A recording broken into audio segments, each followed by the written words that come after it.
Это Актанышский район, село Паисево. Здесь горят кладбища и нежилые постройки. После субботника сжигали сухую траву. В итоге штормовой ветер разнес огонь по округе. Пламя полыхало на площади 66 квадратных метров. Пожар тушили около часа. И справиться с ним спасателям мешал тоже ветер. Эти территории не чищенные, потому что нежилые. Пытался и граблями траву убрать, не помогло. Через сухую траву огонь и полез наверх. Это уже кадры из Мамадышского района. В поселках Старый и Новый Закамский горит трава и камыш. Тушение пожара также осложнилось сухой погодой и порывистым ветром. Огонь перекинулся на жилой дом, а дальше уже сарай и 2 бани. Упавшее дерево покорежило машину.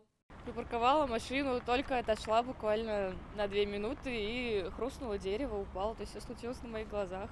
Так рассказывает уже жительница Казани Анастасия Матвеева. Ураганный ветер повалил на ее ладу ствол дерева. Разбита крыша и заднее стекло. Девушка признается, после ночной смены в больнице видеть хотелось явно не это. Такого не происходило, я как бы за таким не наблюдала. Всегда ставила на то же самое место машину.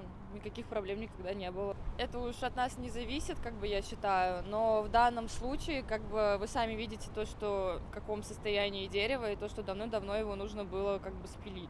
Уже сутки в Татарстане бушует сильный ветер. Его порывы местами достигают 25 метров в секунду. МЧС дважды объявила штормовое предупреждение. Перед мощным потоком воздуха не устояли ни казанские дорожные знаки, ни светофоры. Все произошло на перекрестке улиц Академика Парина и Мавлютова. Как говорят очевидцы, светофор упал прямо на 76-летнего пенсионера.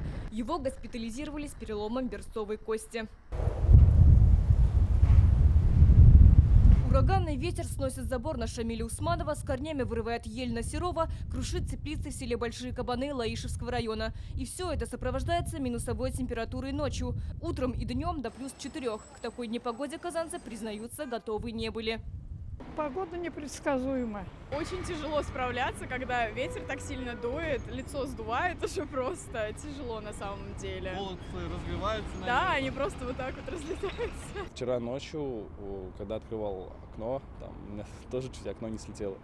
Ветер, ветер, ты могуч, ты гоняешь стаю туч. Гуляя по городу, на ум приходят именно эти строки. Сегодняшнее погодное явление эксперты называют ультраполярным вторжением. По словам синоптиков, республики его не было на протяжении 3 последних лет. Погодные условия в Республике Татарстан в настоящее время формируются под влиянием так называемого барьера, который образовался между антициклоном и циклоном.